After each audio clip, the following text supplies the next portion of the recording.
I hope that 50 years from now, the work that I have been doing throughout my career to support and inspire female founders, as well as people of color, to pursue their passions and their dreams and create companies that have meaningful impact on consumers around the country and hopefully around the world.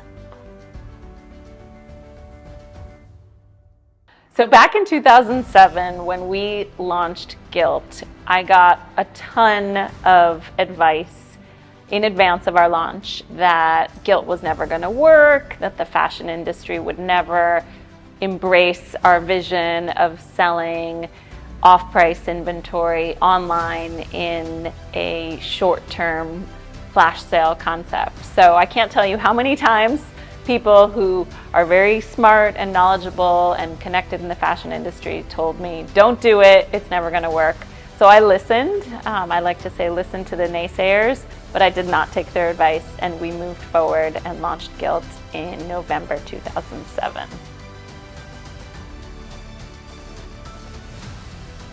One code that I like to share with a lot of founders and entrepreneurs is to ask. Ask for help.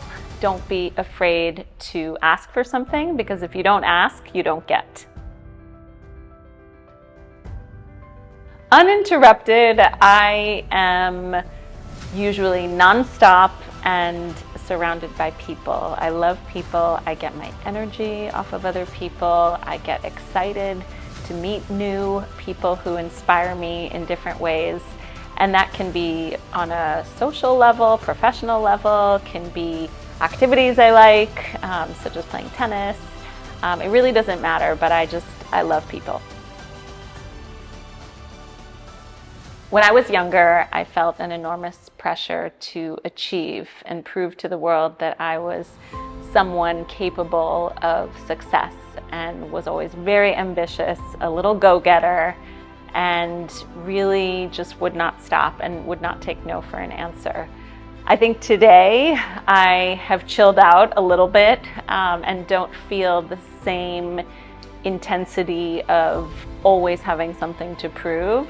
I still have a lot to prove, but it's different, and I think just having had some successes as a serial entrepreneur, the way I approach new challenges is a little bit different than it was back then. My culture shaped my entrepreneurial journey. My mother came to this country in 1962 from Cuba as part of Pedro Pan. So came without her parents and only with her younger brother. And then my father, on the other hand, totally different culture and is Jewish. So I grew up in a multicultural home and grew up being taught by both my parents that, first of all, education is the most important thing.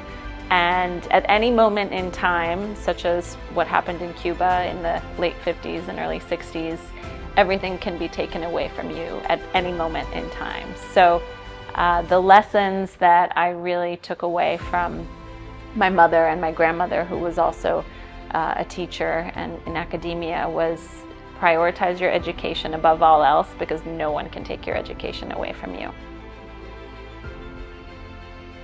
I really feel that my education has shaped me in so many ways. At a very young age, I learned really good study habits to work hard and excel and achieve in all different types of subjects. And I learned to embrace my superpowers. So there were academic superpowers, and as the decades have progressed, I have professional superpowers. So I was always very good with languages.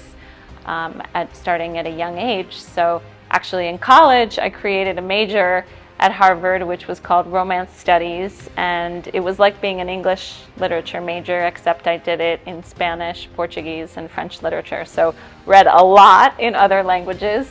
I don't think I realized how much I needed to read when I kind of created the major, but that really has also shaped me to be able to communicate with different people in different ways. And I think one of my superpowers as a business executive is communication. So I feel just as comfortable speaking with a CEO, a CFO, a fashion designer, a Fortune 100 executive or board member as I do with a 24-year-old publicist, as I do with, really any functional area within a company. And I think that the skill set of having learned lots of languages and be able to communicate with different people, different cultures, has served me well. I don't like to have regret about things, so I don't really have an answer to how I would have built Guilt differently. I will say that I wish I had taken more videos and captured more content of the incredible experiences we had in building the company, in meeting people, and for me chasing inventory and brands all around the world to convince them to partner with us. We launched Guilt back in 2007, and the idea was to bring the excitement of a New York City sample sale online to what became thousands, then millions of people across the country, and then we expanded globally. So when we started Guilt, we were a team of 5 co-founders, and little by little started to add on to our team. The leader that I was in those early days of Guilt was one that really led by example. I was not delegating 24/7, I was doing. I was rolling my sleeves up, I was going to every meeting that I could, I was going to every trade show around the world that I could get access to, and I was pitching to brands, then also to investors, to consumers, what our vision was all about. And I am absolutely, and still to this day, very much a doer. I think that's part of the entrepreneurial spirit. Most of the founders and entrepreneurs that I know and love are those that really dig in and roll up their sleeves. So when we made that first 25 million in revenue happen at Guilt, we had a young, maybe a teeny bit naive, but incredibly passionate team of founders and early team members, and we would stop at nothing. We did not take no for an answer, and we prioritized getting this business off the ground, turning the idea into a reality above everything else. We hustled. We were in New York City. We were just pounding the pavement. The engineers were coding all day and all night. I was running around with my merchants, just going to every showroom and warehouse that we could get to. And we were not lazy. We were not complacent. We were 100%, maybe even 300% focused on our vision and our mission and getting things done. We have so many stories about our Guilt experience that we actually wrote a book called By Invitation Only, How We Built Guilt and Changed the Way Millions Shop. So if you want to hear some more stories, definitely check the book out. So I went to lots of conferences around the world in our early days of Guilt, and I was meticulous about who did I want to speak with at a particular conference. So I remember one in particular was a Women's Wear Daily conference in Monaco, in Monte Carlo, and I knew all the speakers, all the attendees. I had mapped it out, and I was incredibly deliberate of who is it that I want to speak with, what am I going to say, and when I go after something, I try to do it with a smile, with a little bit of charm, and sometimes with some self-deprecating humor.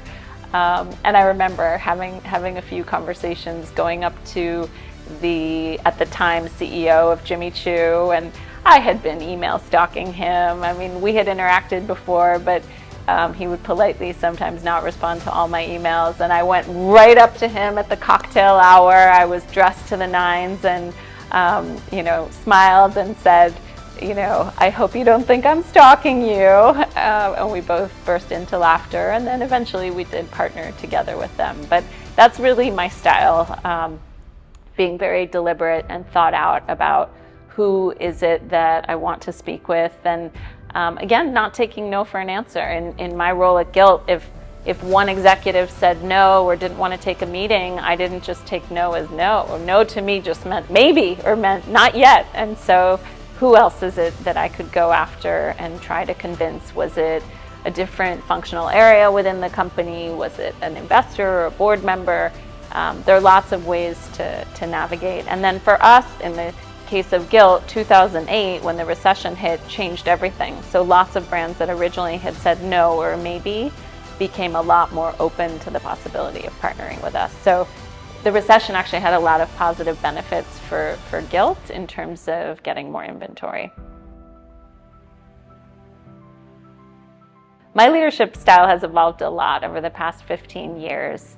I think with time and with practice and experience, I've gotten much better at delivering tough news to employees or partners. In the earlier days of my career, I was very conscious of not wanting to hurt people's feelings or demoralize them or do things that might make them not feel as engaged in being part of a company. And what I've learned with time is that actually giving helpful, constructive feedback or criticism actually makes someone better and stronger, and it will serve them in the long run. And it's all about the words you choose, the moment in which you tell them.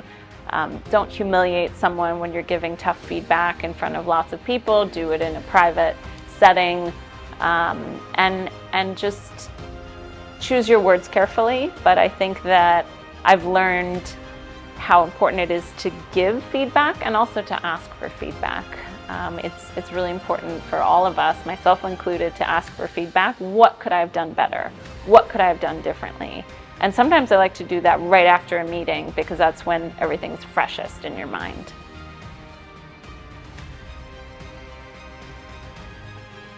So the recession in 2008 actually had a lot of positive impact in the Guilt story. For one, a lot of brands were struggling with their own inventory management, so there was a lot more excess inventory out there of amazing brands, highly coveted brands that you would find at a Neiman Marcus or a Saks Fifth Avenue. The tricky part was that these brands needed cash for that inventory. And originally when we started Guilt, we thought, well, why don't we take inventory, photograph it, sell it, and then we can pay the brand after the actual sale. Now, in a recession like 2008, these brands were cash strapped. I can't even tell you how many meetings I had in showrooms in New York City in the dark because probably those brands weren't paying their electricity bills. So that cash was so critical, which in turn we had to come up with ways to be able to pay for that inventory. So we had to raise more money than we initially intended. So we had to react to that moment, but it really was ultimately an opportunity and helped Guilt scale and skyrocket very, very quickly. I mean, within 2 years, we were at 170 million in revenue, and we were just really growing like a rocket ship, which is incredibly exciting to experience hypergrowth, but it also can put a lot of stresses on people, on all aspects of a company, infrastructure, technology, systems, you name it. When you're in hypergrowth mode, it's exciting, but it's really stressful too. So we had an awesome founding team at Guilt, and what we did together, and we were two engineers, my best friend, Alexis Maybank, who was our CEO when we started, a man named Kevin Ryan, and myself. And we wanted to recreate the excitement of a New York City sample sale and bring that moment online. So if you haven't been to a New York City sample sale, imagine that you get invited to go to shop your favorite brand, whatever that is. Could be a sneaker brand, could be handbags, jewelry, fashion, whatever. And imagine the prices are really deeply discounted, say like 80-90% off, something like that. And often the instinct of a consumer walking into an environment like this is, oh my goodness, this is amazing. Let me grab everything that I might possibly want to have. So the online version of that is throw everything into your cart. Just throw it into your cart. And in a brick and mortar context, you're maybe literally carrying it, or maybe you have a basket to put it in. But then as you actually start to realize how much is all of this going to cost, and a moment of reality kicks into your mind or your brain, you realize, am I really going to wear this or use this? Do I really want to spend this much money? Even though it's a great deal, is it actually practical? And so what people often do is if they started out with, let's say, 10 items in their arms or in their cart basket online, they start to purge and let go of a few of them, and then you ultimately make your purchase, and maybe it's some fraction of what you originally liked. So that's an example of something that we recreated in an online experience. There were many things we had to think about in terms of replicating a brick and mortar experience and bringing it online. When you think about brick and mortar, a New York City sample sale, they're often most crowded early in the morning before people go to work or at lunchtime, because that's when people are able to, let's say, duck out of their busy jobs. When we first launched Gilt, we did our first sale. It was a Zach Posen sale at 9 a.m. Eastern, 6 a.m. on the West Coast. We didn't expect that everyone would log in online right away at the beginning of the sale. We thought that people would check the site out throughout the day, and there wouldn't necessarily be a flood as the virtual doors opened. And so one thing we learned that's different from a brick and mortar environment was that there would be a flood of traffic at the beginning of an online sale that we did on Gilt, and then it would really peter out through the day. And in our early days, everything sold out so quickly, which on the one hand was exciting, but on the other hand was also very frustrating for consumers who didn't actually get to purchase what they wanted. When we were first starting out, it was not easy to convince brands to partner with us. I started by leveraging any contact or relationship that I might have, including my eye doctor, who was related to one of the brothers at Judith Ripka. I mean, very random connections that we might have, and definitely going to trade shows was helpful because I could just meet and schmooze with all different people and brands at these trade shows. But it was not easy, and people thought we were crazy selling fashion online in 2007 at a discount, because back in 2007, a lot of these fashion brands didn't even sell at full price online. They were very afraid of online, and they were very afraid of discounting, and putting them together was preposterous for some of these brands. And so I kept really organized lists of all the brands we wanted to pursue, when we spoke with them, when we would follow up, and anytime we did actually sell a brand online that could be relevant or competitive with another brand we were trying to get, I would always send the screenshots and emails to the brand to be like, hey, by the way, look at such and such brand, they're on it, you're missing out. But I think one thing I was really adamant about with my team is every time we went to pitch a brand, and I usually was the one who pitched, and then the buyers were the ones who were like, I don't like that, I don't like that, I don't like that. I was usually the good cop and they were the bad cops. But we listened. We listened to all the reasons why the brands were maybe hesitant to partner with us. And I think listening is such an important skill. Selling is a really important skill and helpful in no matter what you do. And every entrepreneur needs to learn how to sell, especially if you are going to raise money. But you sell your vision to investors, to consumers, to people you're going to hire. Sell, super important. You also need to learn how to listen. And we listened, and we listened to the feedback that these brands gave us. And once you listen, then you can refine your pitch next time, or even in the moment, and eventually turn that maybe or a no into a yes. I have lots of relationship building tips for founders who are fundraising. So first of all, build your network, and build your network before you need it. I personally am obsessed with LinkedIn. I'm in LinkedIn every single day, sometimes probably for hours, doing research in LinkedIn. Anytime I meet someone, whether it's a Zoom or an in-person meeting, I make sure to connect with them. It's so important, and it's so helpful because people, especially if they work at companies and let's say they do business development at one company, it's very possible 3 years from now they're going to be doing a role at a totally different company. And so whether you're an entrepreneur thinking about investors or partnerships, or you're fundraising, or for us, now that I'm a growth equity investor, I'm always looking at pursuing founders that we might want to back. LinkedIn is an incredible guide. So definitely sign up for LinkedIn, use it religiously, keep your contacts current. follow up with people, and build those relationships before you need them. So if you are starting a company and the first round of funding you're going to be taking is your seed round, that's great. Focus on those investors, probably angels that are going to be backing you early on.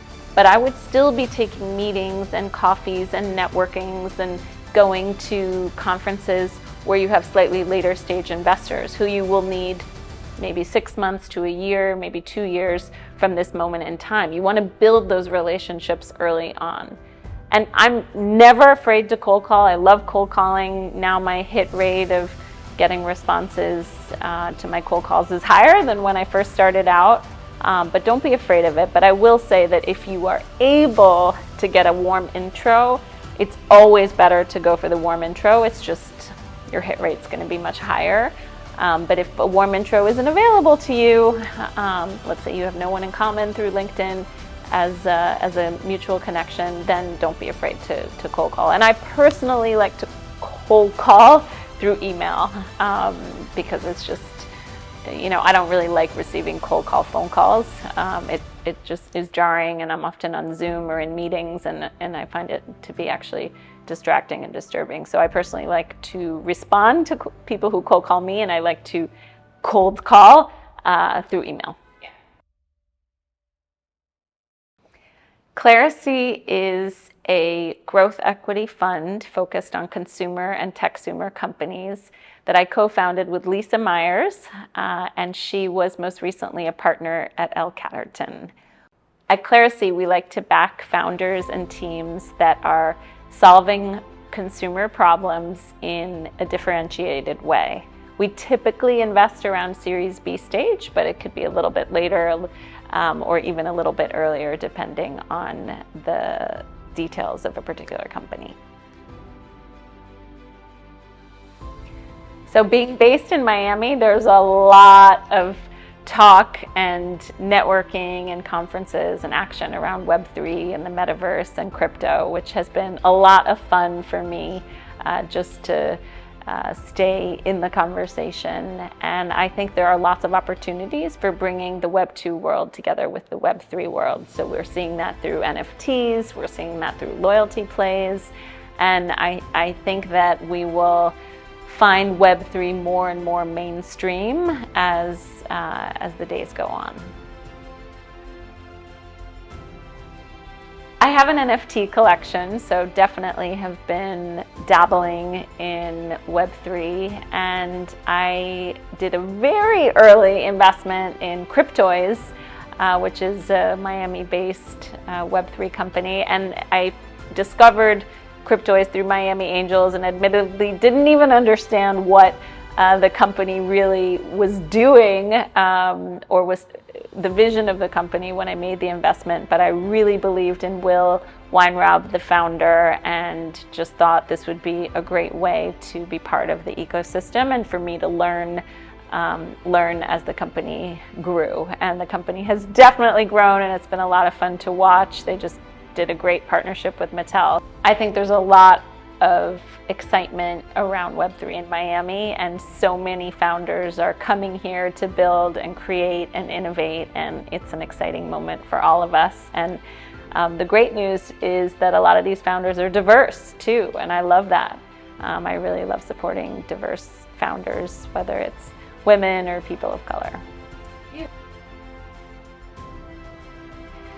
So I will say it's a lot harder to raise a fund than to raise money for a startup company, and there are a lot of reasons for that. The good news for our fund, Clerisy, is that it only got easier with time, and once we had started making investments, when we would pitch to prospective LPs, it was so much easier to be able to speak about tangible investments and companies that we had backed as a fund, as opposed to hypothetically, when we invest, here's what we expect to find. It just became so much easier once we had a portfolio to be able to say, this is how we support the founder, this is how we help with hiring, this is how we help with strategy, we take a board seat and an observer seat. And I think whenever you can speak about something very tangibly versus hypothetically, it's only gonna serve you well. When you're fundraising for a company, there are a lot of differences based on the stage where the company is. So pre-revenue is really different from once you have launched and actually have KPIs and metrics. So when you're raising money pre-revenue, the prospective investors are really betting on you, the founder, the team that you've put together. And the team might be 1 or 2 people, it might just be founders, because you might have no money to actually hire people. And they're investing on the possible TAM, total addressable market. So it's really, does this person, does this idea have the potential to become a unicorn? Once you've actually started the business and you have revenue and metrics and KPIs, and if it's consumer facing, you know what your CAC is, and you can start calculating LTV to CAC ratios, then investors actually want to see data and dig into the data. And if the data is mediocre and not amazing, that can sometimes be harder because you have to prove to a prospective investor that you're going to get better at it and you're going to get more efficient with time. So when you're fundraising, matching the stage where your company is to the right investor is so important. Timing is really everything when talking to investors, because it's sector, it's stage, it's valuation, it's investment thesis, it's what else does the rest of their portfolio look like, it's do they have money in their most current active fund to deploy, or are they focusing on fundraising their next fund? I mean, there's a lot of factors that come into play when a company is fundraising and talking to funds that are completely out of the founders and entrepreneurs' control. So keep that in mind and don't be so hard on yourself. I mean, every day we have to embody confidence, and many of us can suffer from an imposter syndrome, and lots to talk about there. But I will say that I try to give advice to founders or to emerging fund managers to be confident, yet to have some humility. And it's such a balance, because sometimes confidence can really come off as arrogance, and a lot of people might not want to interact with or work with or back someone who's truly arrogant, because sometimes you might think that arrogant means they're not open. So you want to come across as confident. I know what I'm doing. I'm capable of so much, but I'm also open to feedback. And it's a tight balance. As corny as it sounds, if you're in need of practicing pitching, practice on people who you know and who love you. Practice in front of the mirror. Don't be shy, and just find your way that's natural, where you can appear confident, you can believe in yourself, and you can also attract others to want to partner with you and believe in you and support your vision. I think it's so important to know what your superpowers are. So figure that out as early as you can in your career. Figure out what you're good at doing, figure out what you enjoy doing, and ideally you can find a role or a career where you're doing what you're really good at and what you enjoy doing, and then you'll be set up for success. So I really believe in mentors. I believe in mentoring others and reaching out to people who have something to share with me. And I think it's really important to be vulnerable to those mentors and ask them for help. And you don't always have to listen to their advice, but just reach out when you need help, listen to them, and it's amazing. And what goes around comes around.